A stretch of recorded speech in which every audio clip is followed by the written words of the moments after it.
She serves coffee for minimum wage, Dad told the wedding guests. Such a disappointment. That's when the bride's phone started playing my Netflix series. Wait, she gasped, staring at me. You're the voice of Luna. You're worth $50 million. The grand ballroom at the Fairmont Hotel sparkled with crystal chandeliers and white roses, the perfect backdrop for my cousin Miranda's fairy tale wedding. I adjusted my simple black dress, a classic piece I'd bought online for $30, and tried to blend into the elegant crowd of 200 guests. At 28, I was the family disappointment sitting at table 12, far from the action, surrounded by distant relatives who barely remembered my name. My father, David Kellerman, stood near the bar in his perfectly tailored tuxedo, holding court with a group of wedding guests. As the successful owner of 3 luxury car dealerships, he commanded attention wherever he went. His voice carried across the room as he gestured toward me with his whiskey glass. "That's my youngest daughter, Sophia," he said, his tone mixing pride with disappointment. "She serves coffee for minimum wage at some little cafe downtown. Such a bright girl, full of potential, but," he shrugged eloquently. "You know how it is with this generation. No ambition, no drive to succeed in the real world." The wedding guests nodded sympathetically, their eyes flicking toward me with that particular mixture of pity and judgment I'd grown accustomed to over the past 5 years. My sister Victoria, resplendent in her designer gown, joined the conversation from across the room. "We keep telling her to apply for real jobs," Victoria added, her voice carrying the authority of someone who'd married into pharmaceutical money. "With her college degree she could work anywhere. But she insists on this artistic phase." My stepmother Linda, Dad's third wife, nodded gravely. "It's so hard watching someone waste their potential. We've offered to help her find positions at proper companies, but she's just so stubborn."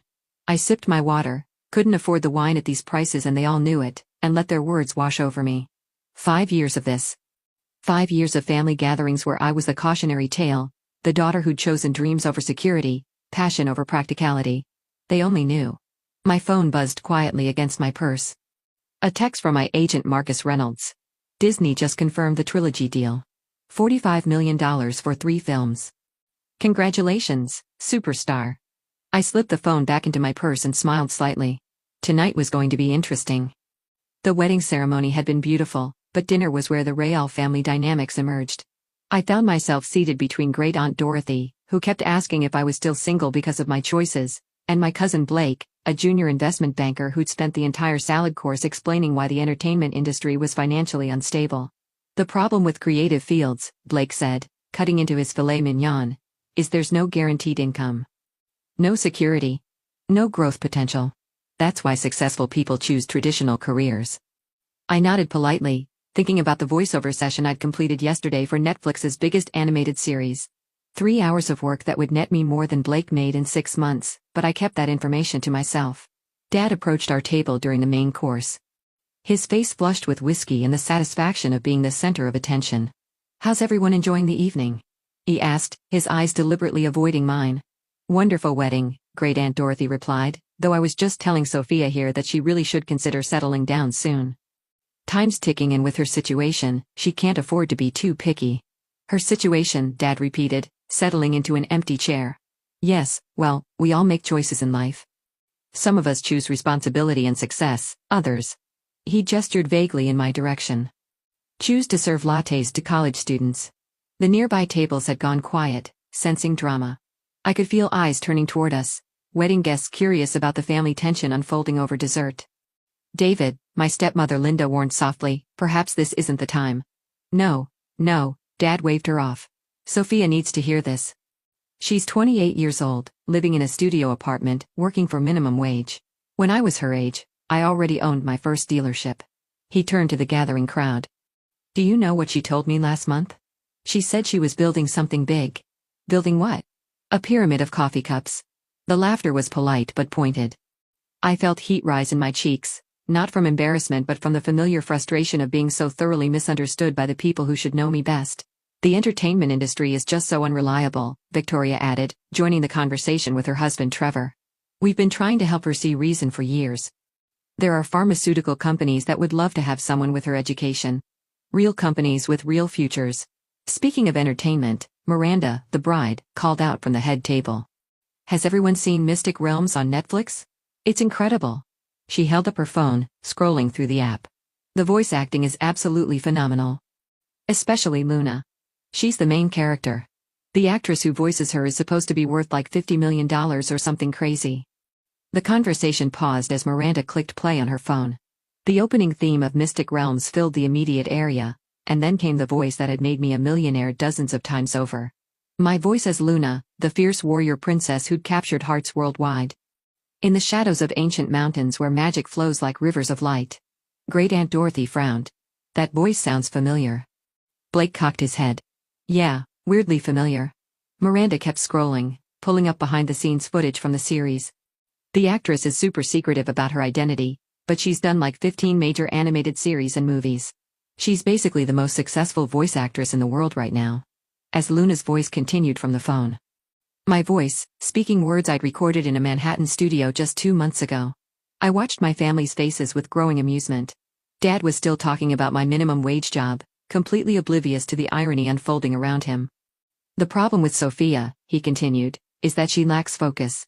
She lacks the killer instinct you need to succeed in business. She's content to remain small to play it safe.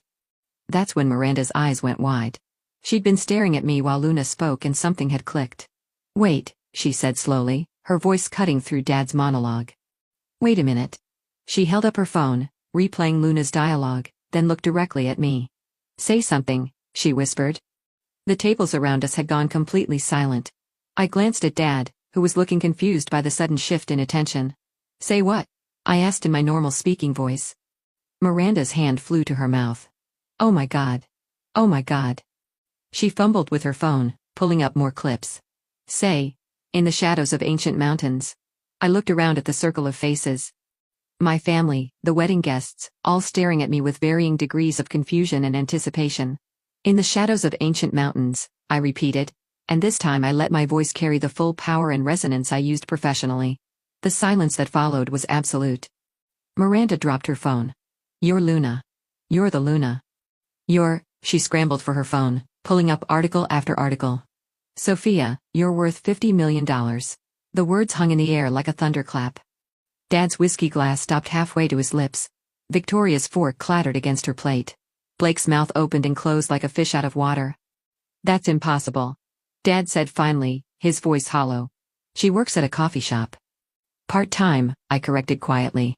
I work at the coffee shop part-time because I enjoy it, not because I need to. Miranda was scrolling frantically through her phone. Netflix just announced a spin-off series starring Luna. The article says the voice actress signed a 3-season deal worth $25 million. She looked up at me, eyes shining with disbelief. That was you. I pulled out my own phone, opening my banking app and turning the screen toward them. The balance showing made Great Aunt Dorothy actually gasp. But how? Victoria stammered. When? We would have known. Would you? I asked gently. You've spent 5 years telling me my dreams were worthless without once asking what I was actually building. Dad stood up abruptly, his chair scraping against the floor. This is some kind of joke. Voice acting isn't. You can't make that kind of money just talking into a microphone. I opened another app on my phone, showing my agent's contact and recent messages. Marcus Reynolds, CA. He's been my agent for 4 years now.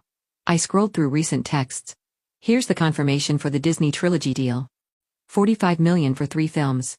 And here's the Universal contract for the Cosmic Defenders franchise. $37 million over 5 years. The numbers were staggering, even to me sometimes.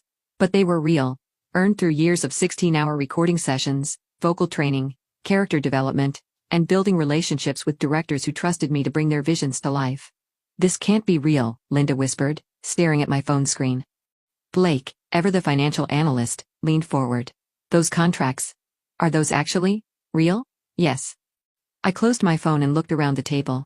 For the past 5 years, while you've been worrying about my career choices, I've been working. Really working. Not just the coffee shop. That's my side gig because I love the community and the regularity. My real work happens in recording studios in Los Angeles, New York, and London. But we never see you traveling, Victoria protested. We never see any signs of the success. Because I choose not to flaunt it. I gestured around the opulent ballroom. I drive a Honda Civic because it's reliable and environmentally responsible. I live in a studio apartment because it's close to the coffee shop and I don't need much space. I dress simply because expensive clothes don't make me better at my job. Dad sank back into his chair, his entire worldview clearly shifting. Luna, he repeated slowly. You're actually, Luna. Miranda was still scrolling through articles on her phone. She's won 4 Emmy Awards for voice acting. And look, here's an interview where they call her the Meryl Streep of animation. I smiled at that one. The comparison had embarrassed me when I first read it. But I'd grown to appreciate the respect it represented. The coffee shop, Dad said suddenly. You said it was part-time. 3 days a week, morning shifts. I own it, actually. Bought it 2 years ago when the previous owner was going to close down. The staff doesn't know. They think I'm just another employee. But I couldn't let the neighborhood lose its heart. Great Aunt Dorothy, who'd been silent through the revelations, finally spoke. You own a business too? Several, actually. The coffee shop, a recording studio in Nashville, and a percentage of the animation house that produces Mystic Realms. Plus various investments. I paused, looking around the table. I'm what you might call financially secure. Blake, his banker instincts kicking in, asked, how secure are we talking? I considered how much to reveal. Forbes estimated my net worth at $87 million last year. But that was before the Disney deal. The silence that followed stretched so long I could hear the jazz quartet playing on the other side of the ballroom. Finally, Dad spoke, his voice barely above a whisper. $87 million. Give or take. I stood up, smoothing my $30 dress. Now, if you'll excuse me, I promised Miranda I'd catch her bouquet toss. As I walked away from the table, I could hear the whispered conversations starting behind me. Phone screens lighting up as people Googled my professional name, searching for the articles and interviews they'd never bothered to look for before. The bouquet toss was delightfully normal after the drama of dinner. I caught Miranda's roses. A good omen, she insisted, and spent the next hour being congratulated by wedding guests who suddenly found me fascinating. Everyone wanted to know about Luna, about the recording process, about working with famous directors. It was during the dancing that Dad finally approached me. He looked older somehow, as if the evening had aged him years and hours. Sophia, he began, then stopped. I don't know what to say. You don't have to say anything, Dad. Yes, I do. He ran his hand through his graying hair. I've been such an ass. All those things I said tonight, all the times I've dismissed what you were doing. I watched couples swaying to the slow jazz number, thinking about all the family gatherings where I'd sat quietly while being lectured about my life choices. You know what the hardest part was? I said finally. Not the secrecy, not even the judgment. It was that none of you ever asked. Not once in 5 years did anyone ask what I was really working on, what my dreams actually looked like, whether I was happy. He flinched. We thought we were helping. We thought you were wasting your potential. My potential for what? For being like you? For measuring success only in traditional terms. I turned to face him fully. Dad, I love what I do. I bring characters to life that inspire millions of children. I make enough money to support myself and others. I'm building something meaningful. Isn't that success? Before he could answer, my phone rang. The caller ID showed a number I recognized. My Disney contact. Sorry, I should take this, I told Dad, answering the call. Sophia, it's Jennifer from Disney Animation, came the familiar voice. I know you're at a family event, but I had to call. The Luna spin-off series just got greenlit for a second season before the first one even airs. The network wants to discuss expanding your role across the entire Disney animated universe. I stepped away from the dance floor trying to process what she was saying. Expanding how? Think Marvel Cinematic Universe, but animated. Luna would be the connecting thread across multiple series and films. We're talking about a 10-year plan, potentially worth. She paused. Well, let's just say it would be the largest voice acting contract in entertainment history. How large are we talking? $200 million over 10 years, plus back-end percentages. I nearly dropped the phone. $200 million. The number was so large it almost seemed abstract. I know it's a lot to process, Jennifer continued. But we need to know if you're interested in principle. Your agent will have the details Monday morning. Yes. Yes, I'm interested. Fantastic, and Sophia. Congratulations on the trilogy deal announcement. The industry's buzzing about it. You've really made it. After hanging up, I stood there for a moment watching my family through the ballroom windows. Dad was talking animatedly to Victoria and Trevor, probably filling them in on the evening's revelations. Great Aunt Dorothy was showing other relatives something on her phone, likely articles about Luna. $200 million. The sum was almost incomprehensible, but what struck me more was Jennifer's final comment. You've really made it. I'd made it 5 years ago when I booked my first major series. I'd made it when children started recognizing Luna's voice in toy stores and theme parks. I'd made it when parents wrote to thank me for creating a character their daughters could look up to. The money was validation, but it wasn't the real measure of success. I walked back into the ballroom as the band started playing at last. Miranda grabbed my arm as I passed. "I can't believe my cousin is Luna," she whispered, grinning. "This is like the best wedding surprise ever. Will you sign something for me?" I laughed, hugging her. "Of course. But it stays between us for now, okay? I like my privacy, deal. But Sophia, why didn't you ever tell anyone? I mean, we're family." I looked across the room at Dad, who was now listening intently as Blake apparently explained something about entertainment industry investments. Victoria was Googling something on her phone, while Linda showed Great Aunt Dorothy pictures of Luna merchandise. "Because," I said to Miranda, "I needed to know who I was before I could share that with anyone else. And I needed to be sure they'd love me for who I am, not what I'm worth." The evening wound down with a series of awkward but heartfelt conversations. Victoria apologized for dismissing my choices, admitting she'd always been jealous of my courage to follow unconventional paths. Blake asked if I needed investment advice, then spent 20 minutes picking my brain about entertainment industry economics. Even Linda, who'd never shown much interest in me before, wanted to know about the creative process behind character development. But it was Great Aunt Dorothy who surprised me most. As the reception was ending, she pulled me aside. "I owe you an apology, dear," she said, her voice softer than I'd ever heard it. "I spent the evening worried about your future when you'd already built one beyond any of our imaginations." "You don't need to apologize, Aunt Dorothy." "Yes, I do. And I need to tell you something else." She glanced around, then leaned closer. 40 years ago, I wanted to be a singer. Had the voice for it too, according to my teachers. But everyone said it wasn't practical, wasn't stable. So I became a secretary instead." She paused, looking out at the dance floor where the last few couples were swaying to the final song. "I've spent 40 years wondering what might have been. And tonight, watching you, you did what I was too scared to do. You followed your dreams and made them real." As the evening finally ended, I found myself in the hotel lobby with Dad. The valet had brought around his Mercedes and my Honda Civic. The contrast as stark as it had always been, but somehow different now. "Sophia," he said as we waited, "I want you to know. I'm proud of you. Not because of the money, but because of your courage. Because you knew who you were when the rest of us didn't." "Thanks, Dad. That means more than you know. I also want you to know that I'm going to do better. We all are. No more assumptions, no more lectures about your choices. I want to learn about your world, if you'll let me." I smiled, thinking about the Disney deal that would reshape not just my career, but potentially my entire life. "I'd like that. Maybe you could come to a recording session sometime. See what I actually do for a living." "I'd love that." He paused as the valet approached with his keys. "Oh, and Sophia, next family gathering you're sitting at the head table." As I drove home in my practical Honda Civic, my phone buzzed with text messages from relatives who'd looked up my work online. Photos of Luna merchandise. Articles about upcoming projects. Congratulations and questions and invitations to coffee. But the message that made me smile came from Miranda. "Thank you for making my wedding unforgettable. Also, my little niece says Luna is her hero. I can't wait to tell her that her hero is my cousin." I pulled into my modest apartment complex, thinking about the choices that had led me here. The studio apartment I'd chosen for its simplicity. The coffee shop I'd bought to preserve community. The career I'd built by trusting my own vision of success. Tomorrow I'd call my agent about the Disney deal.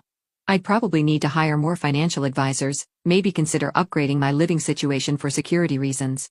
The practical side of success would require attention. But tonight I was content to be exactly where I was. In my simple apartment, surrounded by the life I'd chosen, having finally shared my truth with the people who mattered most. Success, I'd learned, wasn't about proving others wrong. It was about proving yourself right. And as Luna's voice echoed from someone's Netflix account in a neighboring apartment, my voice, bringing magic to another family's evening, I knew I'd done exactly that. 3 months later, I stood on the red carpet at the premiere of Mystic Realms. Luna Rising, the feature film that